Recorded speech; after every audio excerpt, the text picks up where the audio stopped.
Hey guys, namaste, fist pump, welcome to the video. You are very welcome here. Today's video is kind of about me and my online coaching. It's a slightly different video, less kind of psychobabble and fitness stuff and just more about my journey and where I've come from. So I'll be reading off my phone here. I wrote this little post, I'll link it in the description along with other various links for freebies and also link to fill out a form for my online coaching if you're interested. So this is called How to Gain 30 Pounds of Fat in Just a Few Months. I'll be putting up relevant pictures in this wee corner here to kind of show you where I come from. So 1980, born in 1980, around to 2007, be a fat kid, be a fat adult. About 2007 to 2009, get in shape. 2010-ish, sort of 2009, 2010-ish, ongoing, become a personal trainer, nutritional strategist, health coach, CrossFit coach, metabolic coach, DNA trainer, etc. Through university, courses, seminars, books. I'm a constant learner. I freaking love health and fitness. Then have life kick you square in the balls. 2013, become a single dad to 4 kids with main custody. 2016 to 2017, have your daughter have cancer, get stressed out of your freaking mind.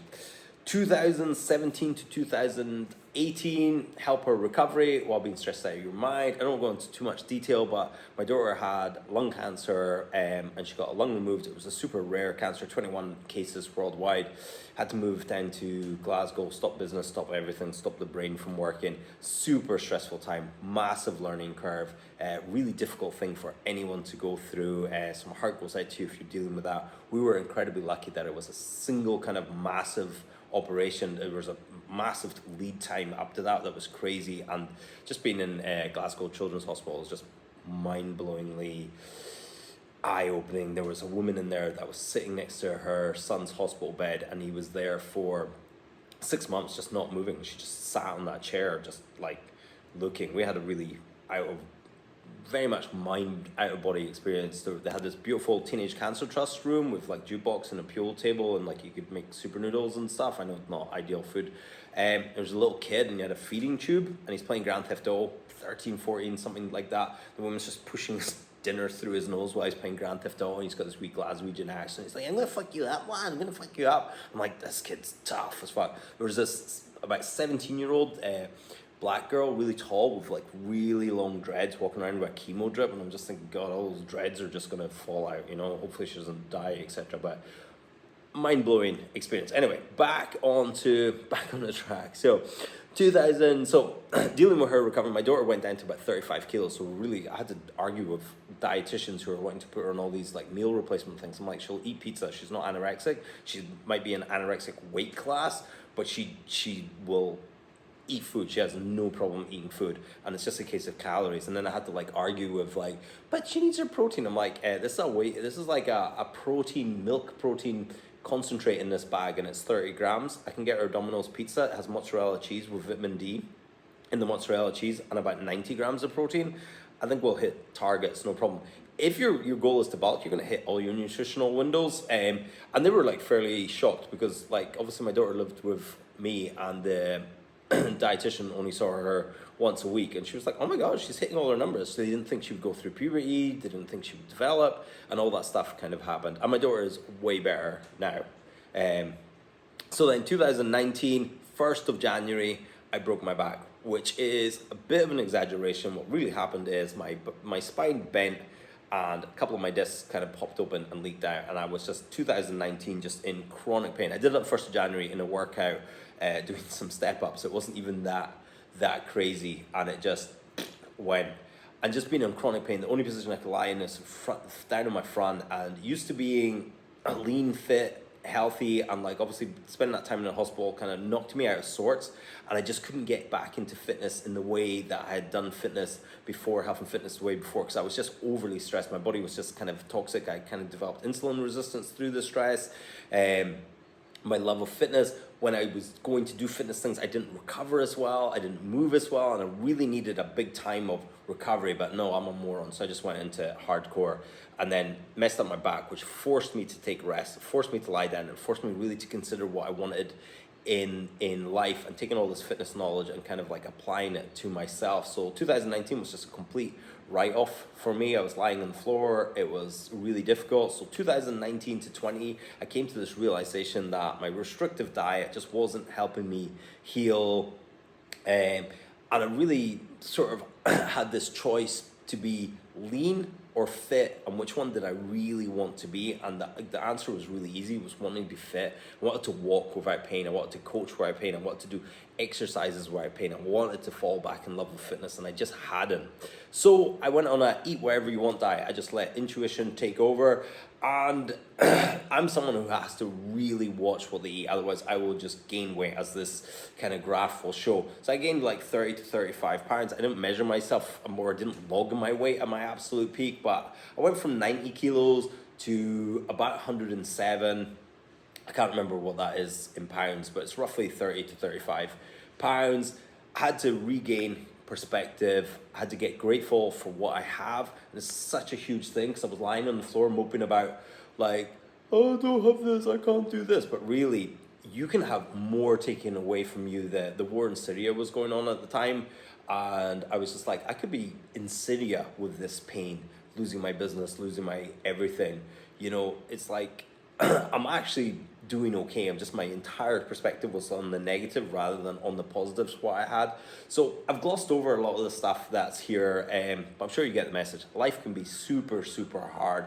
There's always obstacles in the way. Those obstacles are lessons that you need to learn from, and talking to different people will give you a different perspective on that. And I'm really thankful for all these lessons, although they've all been really difficult challenges in my life, but it makes me a better coach. It makes me a better person as a perspective. So if you've seen any of my posts and things before, this will give you a kind of perspective of where I'm coming from. Sometimes I'll just be like, calorie deficit, but it's not just calorie deficit. I understand life is happening. And, you know, when I was in Glasgow at the hospital, you know, I had to eat in the canteen, you know, and like that chicken curry, rice and chips. It was just my absolute favorite. It was the only thing I had to look forward to that day was food, because everything else was like doctors coming in going, we think we know what she has now.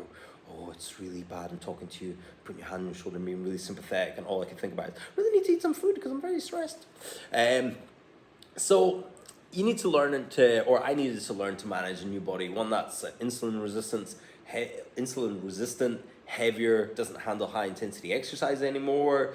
And I kind of like moved over to more of a low intensity style training, fell back in love with fitness, fell back in love with health primarily, rather than putting fitness on this pedestal. It's really about chasing health and feeling good all the time, waking up and being sharp, looking after your circadian rhythm, linking all these pieces of the puzzle together. So what's important is gratitude, living pain-free, reversing insulin resistance. And this is like some of the stuff that I've achieved since that. So kind of since 2020, I've started, obviously I gained weight, most of it fat, little bit of maybe lean tissue, maybe. I got bench press PB because my back can't handle squats, overhead press and deadlifts at any kind of load. I'm not going to get a PB, but bench press is one of the few movements, traditional strength movements, that I can do that can actually progress in. And I got a lifetime PB at the age of 41. I just turned 42. So at the age of 41, I got a lifetime PB in that, which is awesome. And that's partly using Lumen to kind of get my nutritional strategy in place.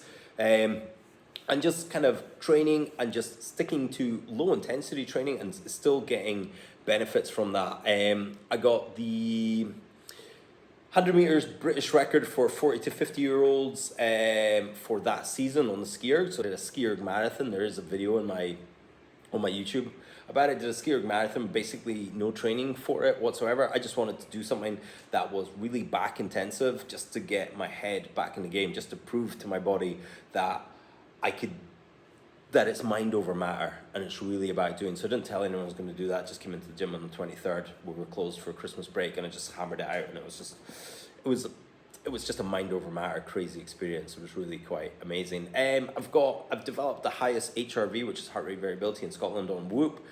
Most of the time I've got the highest HRV. So clearly your goal isn't to gain 30 pounds. Maybe it is, probably isn't. It did help me heal.